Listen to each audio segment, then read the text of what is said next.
MAKAVELI in this, Illuminati, all through your body. The blows like a 12-gauge shot. Feel me? A sad life to live, some pity me too. Checking out the avenue.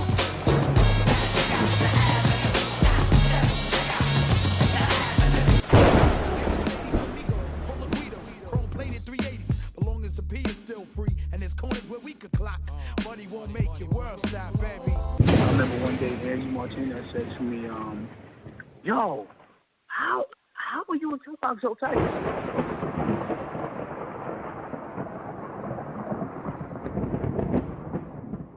All the stuff that he said about Big, I was like, oh, Lord, have mercy. Being on both sides of that situation.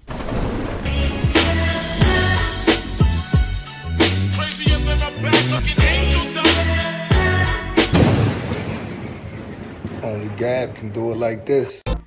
Yo, YouTube, what up? It's your homie Gab, I'm in the building. And today, I'm joined by an East Coast legend, a legendary New York MC. It ain't too often I get to talk to my New York family, but when I do, it's something special, y'all. Give it up for my main nigga out of the Bronx, Mr. Pudgee, the Phat bastard. Pudgee, what's up, man? Yo, I don't hear no clapping in the back. You got like sound effects over here. Yeah, where's that? Yeah, but yeah, what up, y'all? Yeah, that's it.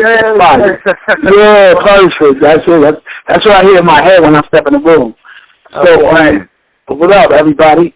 Yeah, it's good. It's snowing in New York, so I'm angry. So, yeah, what up? Hey, Pudgee, it's snowing down here in B-more too, man. So, I feel you, brother. We don't get it like y'all get it, but the danger is dump on us too. So, you know what I mean? Yeah, man, it's terrible.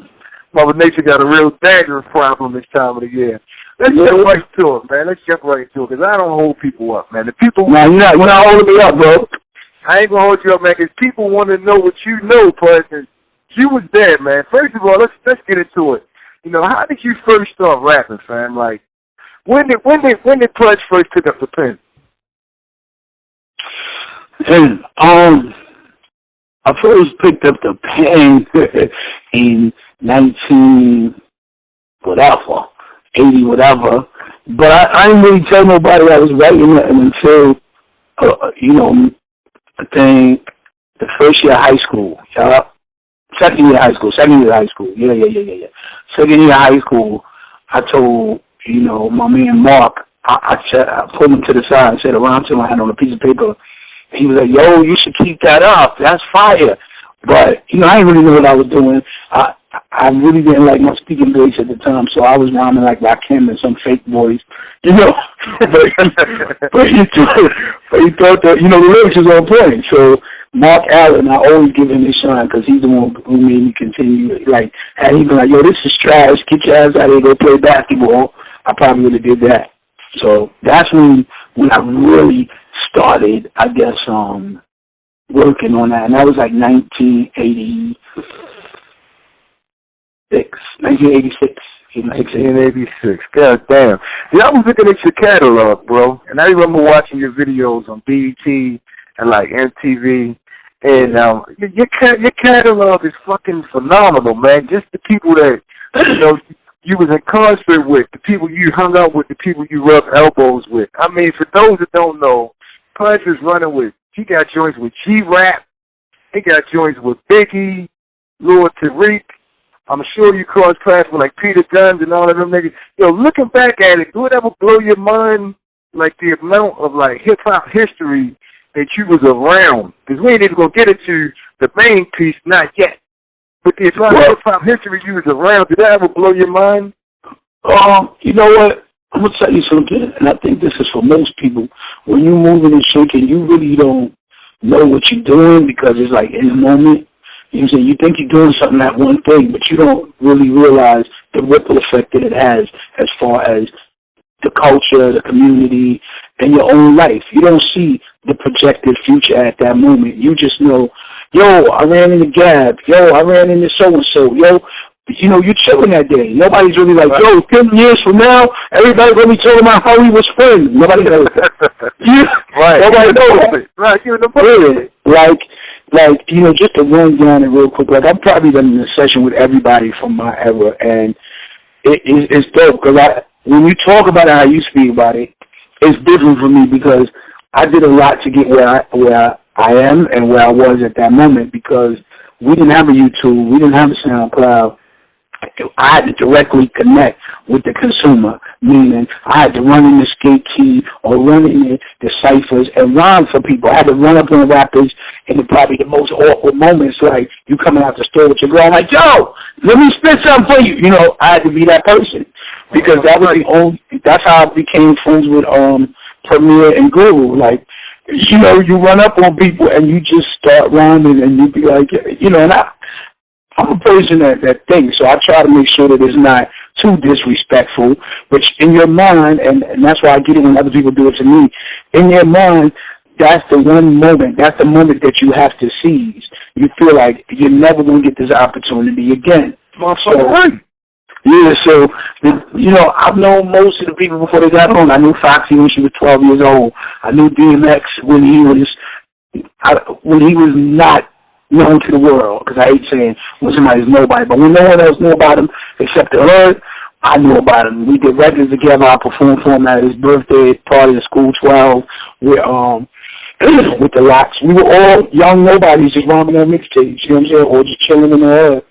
You know, I did a song with Butterflies and Diggable Planets.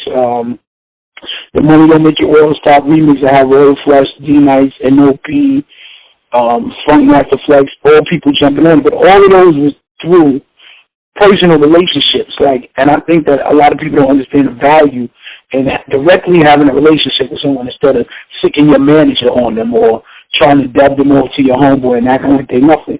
Because most of those people end up becoming somebody later on. So, yeah. Right. Well, look, man, you ran across a certain cat, two certain cats actually, that's going to definitely get the radar, get the antennas moving on my end. Mr. Tupac Shakur and Christopher Wallace, a.k.a. the Notorious Big / Biggie Smalls. Yeah, rest in power, sleep in power to both of them. Yep. Rest in power to both of them. How in the world did you start running with MAKAVELI the Don? I want to know my damn self. Yo, all these names. Yo, every day, Illuminati, MAKAVELI. Like, for me, Tupac Shakur, you know, I met through my man Stretch. But, excuse me, I got to go back a few steps because this is important to anybody listening, because the people like to discount the people they meet along the way. There was a female, her name is Candace. She was in a group called the Ghetto Girls. But I've known her since I was like 15. She was like the big sis. She wasn't rhyming at the time. She just was, you know, chilling. Then she got with this female. They became a group. She asked me to write some verses with her because she wrote, but she liked to, you know, stuff that I would present to her at the time. And she asked me to write. They ended up having an album. They did a remake of the song My Man Is Playing Tricks on Me. My Mom Playing Tricks on Me. They call it My Man Playing Tricks on Me. So they came out with the record. She ended up linking with Stretch from Live Squad. So I did that just now to connect the pieces, just to show you how one thing always leads to another. A lot of people like to shut that one thing down and say, oh, that she ain't important, she ain't nobody. And then she leads me to Stretch, who they was, you know, linked up, you know, however they was linked up, and we all chilling together, and we playing joints, and Stretch loved this demo I did. So he was like, yo, bro, can I get a copy of it? And, you know, sleeping power to Stretch this.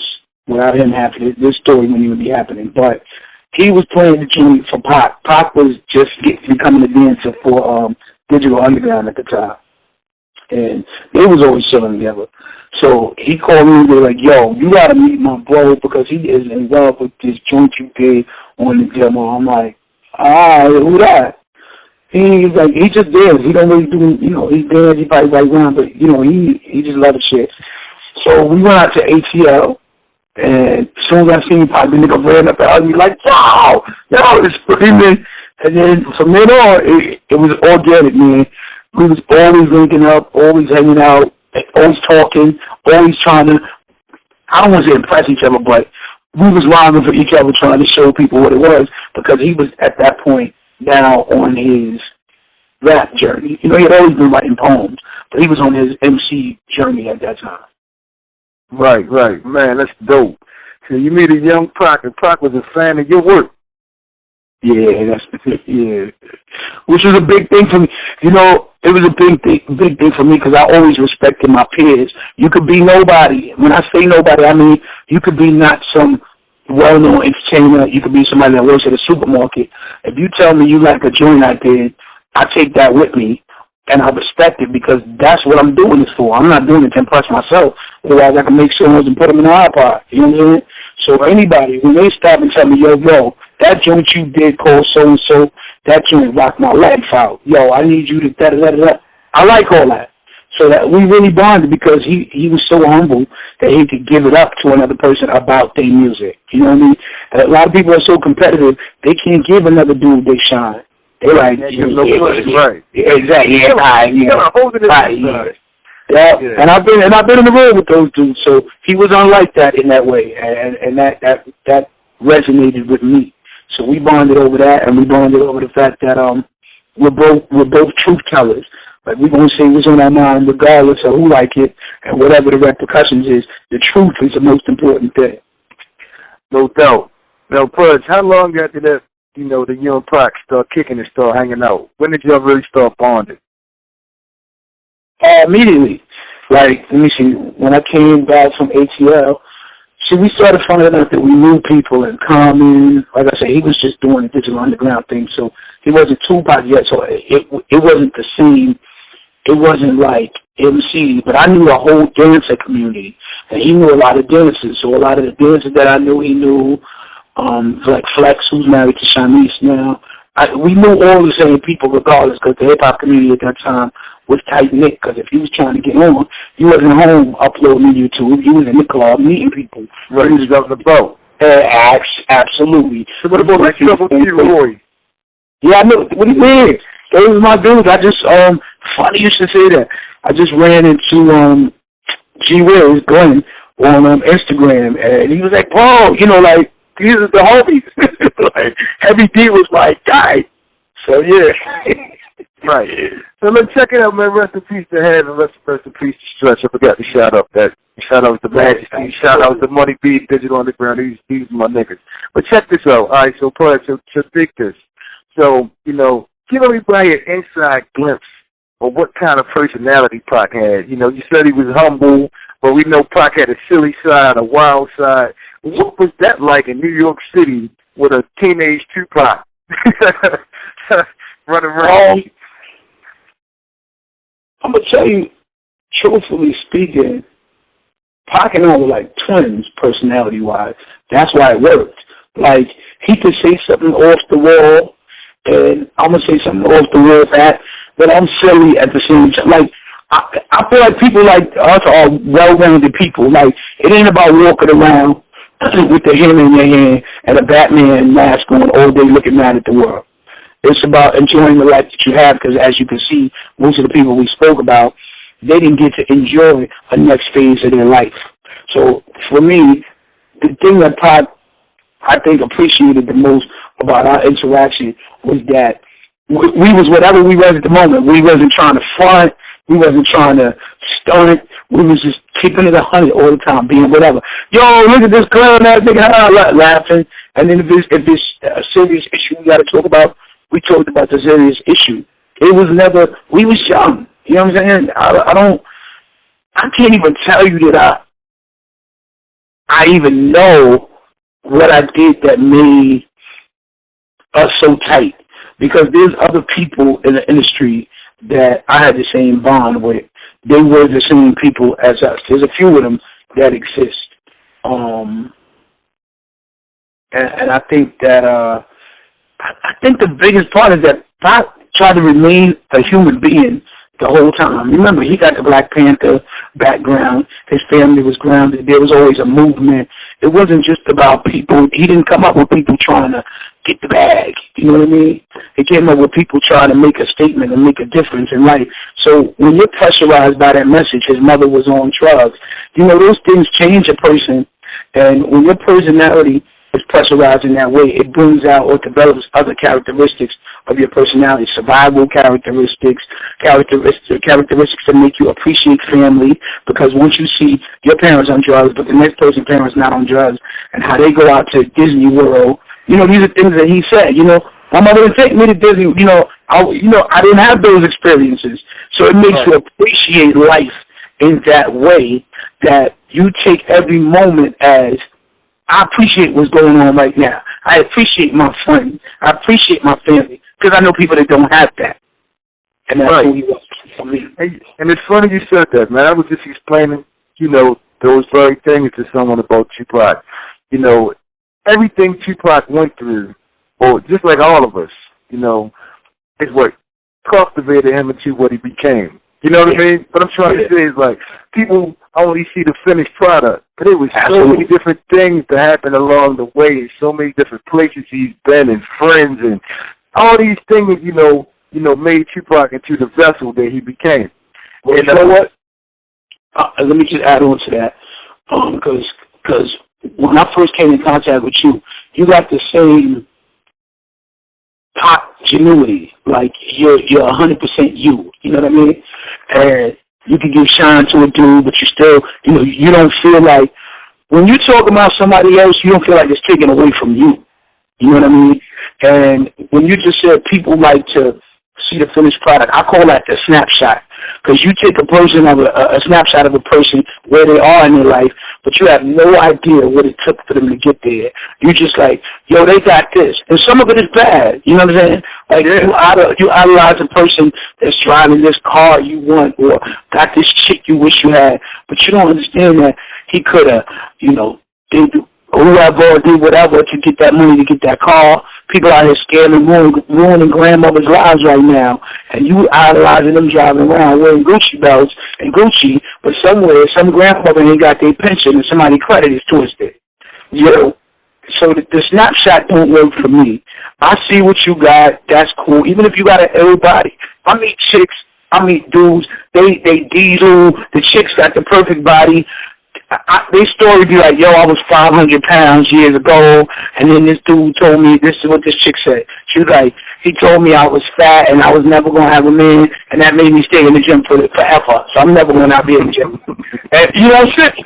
But you're like, yo, this chick body crazy. And also, you might go home to your girl and be like, gee, I met this chick today. Her body better than everybody. What's wrong with you, lazy bitch? But meanwhile, you don't know what the chick you met today went through. Right, she might be a cancer survivor that had to work out of necessity because she was dying or something. Absolutely. You never know. Anyway, man, that's important life lessons, man, and I hear that in your music, man. That's one thing. I hear the similarities between you and Pac. I listen to, like, Check Out the Avenue, and bro, you was teaching. Even when Money Don't Make Your World go around, when that video, I remember that vividly. Well, let me say this again. You teaching again. Let me just add. Money Don't Make Your World Stop demo was the song that made Pac and I become close friends.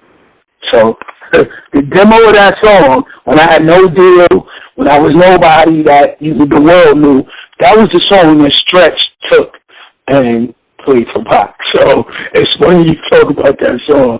I think he probably spoke to Pac because that's who he was inside, even though he hadn't made songs yet. His writing as a poet was like that. You know what I'm saying? Yeah. I was saying a lot of stuff in there. Literally, ladies live life lonely, singing the blues. And to make matters worse, they eyewitness news. Like, when you hear the consciousness of another person, you go, oh shit, that's a like spirit. They're not thinking about the jewels and the chains 24/7. They may think about them, but there's other shit swirling around in their head. You want to reach out to that spirit. So right. That's what happened. And you know what I like about it is when you hear brothers that talk about other things and you know they got the jewelry, but they don't have to talk about it, or it's not the focus of every rap. That really gets me. That gets me to this day. I call it being a humble beast. You know what I mean? Being humble. Yeah. Yeah. You know, at the same time, you know, still having it like that. But just the humble aspect of it to it all has always been one of the things that attract me to certain music and certain, you know, certain individuals. So check this out, bro. Was you around for the ride when like Tupac started to like blossom as far as like his acting ability? I was definitely, listen, I was around for the whole thing, but, you know, I kind of told you this before. I was actually at one of the scenes. I was at the DJing scene, but I don't never like looking like a fan, man. You'll never probably know about my industry friendships because I don't like all that. Once you start doing that, it starts turning into a novelty for people. You know what I'm saying? I got a lot of friends in the industry that I talk to every day. I just got off the phone with Jazzy Joyce, DJ Jazzy Joyce, a legendary DJ. You know, I mean, when you call, I had the other phone in my hand on the phone with her. I was like, yo, I got to do this interview with Gab. People call me all day. I talk to Peter. I'm recording with Sweet Tea. I got the dudes coming through doing songs with me. But we try to keep it on some humble. It's just people. We just vibing. If they catch a glimpse of it, that's an accident. We was talking about, you and I were talking about pictures before. The whole flick up thing. See, we in the smartphone age now. We wasn't in that before. So somebody really had to say, yo, get in this picture. And the one picture that my man Waleek caught, Waleek was like my childhood friend. I knew him forever. So when he asked me, I was like, all right, but I was 400 pounds. I didn't even like taking pictures, dog.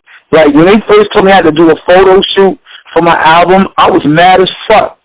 I was like, yo, I just want to rap. Like, all I cared about was the music. I didn't want to push, yo, I'm fat to the world. I didn't want to send out pictures of my weight. So there's not a lot of pictures of me in general at stuff that I was at.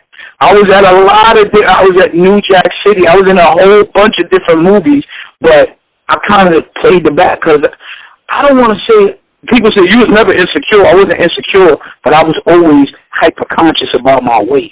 But he was conscious of certain things, right? And that kind of made you not play the background, but it made you fall back. Just absolutely. If you ain't pull me to the front, and my friends know that I like to be low. Like, I'm here. Like, I was on the R. Kelly tour with Foxy. I never once was like, yo, let me come out on stage. Or as much as she could not say my name and I could just be myself, the shit was fire. Period. In the story. I just want to rhyme, yo. I don't want to do all that shit. I never wanted that. So it's safe to say you wasn't like, yo, let me get a cameo in Juice Pop, but you was right there. You know what I mean? What did you see that day on the set, if you remember, you wouldn't mind sharing with us? Is there anything that stood out that day, like anything you saw behind the scenes, like an untold story or anything like that? I mean, there definitely was no, for most of those sets, there was no, you know, we didn't have the people fighting on set and shenanigans. It actually was probably one of the best. You know how you don't want to go someplace and you end up there because your friend like, come on, support me. When you get there and you're like, yo, I'm glad I came out. You know what I'm saying? Yeah. Now, keeping it 100, because we got to keep it 100. If I'm keeping it 100, I could say, if I knew that he would pass, I would have done everything. You know what I'm saying? But I was, you know, I could only move how I move, how it made me comfortable as a human being. But if I knew that he wouldn't be here today, I would have did things or done things differently. I would have. There's mad stuff invited to, like. You would have smelled the roses, bro. I'm gonna sum it up. You would have smelled the roses. Nah, absolutely. Took time and took it all in instead of, you know, you would have cherished it a little bit more. Is what I'm trying to say. I'm sure you cherished spending time with your friendship, but at the time you didn't realize how special it would become to you. You know what I mean? Years later. Yeah, you know what's crazy? I definitely took it for granted because my man Polo, who was my childhood best friend, like pull our hammers on dudes for me, everything, little dude. Is that DJ Polo? No. Oh, okay. Polo from the IBM dancers. They used to dance for EPMD. So they in the driving drunk or whatever it is video for EPMD. So he got murdered, and when he got murdered, I was in LA doing the Ghetto Girls album in Ventura, California. So I like lost my shit. Like I was with this white chick at the time, and I think if another human being wasn't there, I don't know what would happen. I see how people die of a heartbreak. Like that was my mother could have gave birth to him, and he still could have been more of a brother as he was now. That was my nigga. So right. I was real closed off for years after that as a person. You know what I'm saying? I had a girlfriend, not my daughter's mother, but she, you know, was on the girlfriend for like 5 years, but I was like fucked up as a person. Like I had no feelings. Like, so when I would be over at Candace's, she was like the big sis. So she probably gave me the most space in my mind where I could open up to a female because I knew her all my life.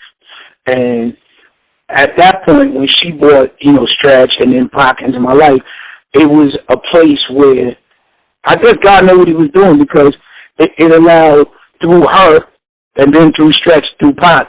I probably would have been closed off, like, to Pac. At the point after Kenny got shot, Polo, same person, after he got shot, I didn't want to talk to nobody. Like, I was too young to know about somebody getting shot 8 times. You know what I'm saying? And that's your best friend. You know what I'm saying? Y'all deal with chicks together. Y'all going to parties together, having man fun, and then they not there tomorrow. What the fuck? Like, you can't tell me you're left, and they're not there. Like, this the dude I get on trains with him. He got 2 guns on him, one in his boot and one in his waist. I'm like, yo, we about to get locked up. You know, young fun shit, even though it's dumb. You know what I'm saying? And then one day, my nigga, I can't call you. Like, what the fuck? So, yeah. If it wasn't, Pop was probably the next stage where a person got me out of the place where I didn't care about nothing because he made me feel so ill about my music because really music was all I had at that point. I was like, fuck it. I'm going to just write my life away, which is probably why Checking Out the Avenue came about. And I'm only realizing that talking to you right now, my nigga. Like, I didn't even think, I'm telling you, when you're in a moment, you don't really know all this.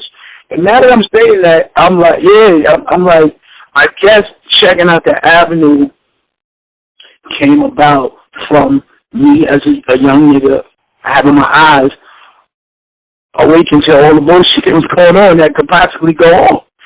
And so later on with the, you know, with Pac, that yeah, it was like a repeat performance, man. I cried in my mother's lap for 5 hours. Like, it's just the conversations and the way the dude rap me. Like, I would be on the street. I'm going to give you a story. My man KK, rest in peace, we used to call him the mayor of Harlem. He got murdered. So, he don't live up here. I'm from Harlem, originally. So, when I moved to the Bronx, I really didn't see a lot of Harlem people unless I went there. I did Checking Out the Avenue video in Harlem on purpose. I was put in the Harlem Hospital with the school in Harlem at the modern school. I had to give it up. So, anyway, seeing, you know, it's like you move from Maryland to Virginia. You don't expect to see Maryland people all day. Anyway, KK showed up on my block in the Bronx going to the store to see some shit. And I see him, I'm like, oh shit, what up? He like, yo, how you feel about Pop dragging you into the beef with him and Pudgee by putting your name in a Hit 'em Up video? I'm like, what are you talking about? Pop didn't tell me this. I talk to him every day. He didn't tell me this. He didn't say nothing about it. The video, he did the video and everything. And people coming up to me like, yo, my nigga, how you in the beef? You did a song with Biggie, you know Biggie done wrong. It was like a whirlwind. So people was asking me like, yo, that nigga just threw you in beef. I felt like he wasn't throwing me in beef. He was representing me as the homie who's family to him. That's the bro. When he would be on interviews out here, he would make a scenario up with, when he's talking to Angie Martinez with me, Raekwon, and something else he's talking about. Yo, if Raekwon had a baseball team, Pudgee the Phat Bastard had a baseball team, so and so, and Angie Martinez later was like, yo, how the hell are you and Pac so close and nobody knows? Like, what are you talking about? These friendships are not for celebrity. I don't rock with nobody for the camera. That ain't my style. If they come around, they about to give you your shine, I'm going to be like, yo, Cab, I'll be right back. Go get your shine. Like, that's me. I'm not here for, yo, it sucks. We chilling about it. That's not me. So, how can I say this? When I realized later on who Pac was after losing Kenny, I felt like, yo, this shit crazy. Like, this life shit is some other shit. And I probably he was like, it is happening again because he felt the void that you had losing your friend in the first place. Not only that, Kenny they the same person. Like, they rile out. You know what I'm saying? When you got a homie that ride for you so hard before you could think to smack the motherfucker disrespecting you, they own them, pounding them out, and you're like, oh shit. Absolutely. Yeah, and so that's really, listen, you wrong way, they be ready to jump. I be like, yo, chill. You know what I mean? Like, I ain't sweating. But you know, always friends is overprotective like that. Absolutely. Yeah, I feel like if God was like, listen, little baby, you're about to be born, but you got to pick your friends and your family, I would have picked Phat and Kenny as my brothers. Like, I could have been asleep and known that I was protected. Like, those niggas, they soldiers. It don't got nothing. Whoever they choose to shine their light on and put their armor on, they protected for life. And that was Phat. You couldn't say nothing. You couldn't do nothing. You couldn't look at me wrong. You couldn't talk crazy. The nigga was repping me more than I was repping myself, and that was what Kenny was doing. And later on, I assessed that maybe they saw, because of the weight, that I wasn't in a place where I felt that amazing about myself outside of music. I always had a girlfriend. I always had a whatever. But I still was never happy in that way, because I'm looking out the window is what I call it. When you're looking out the window, you're never going to be able to like your house.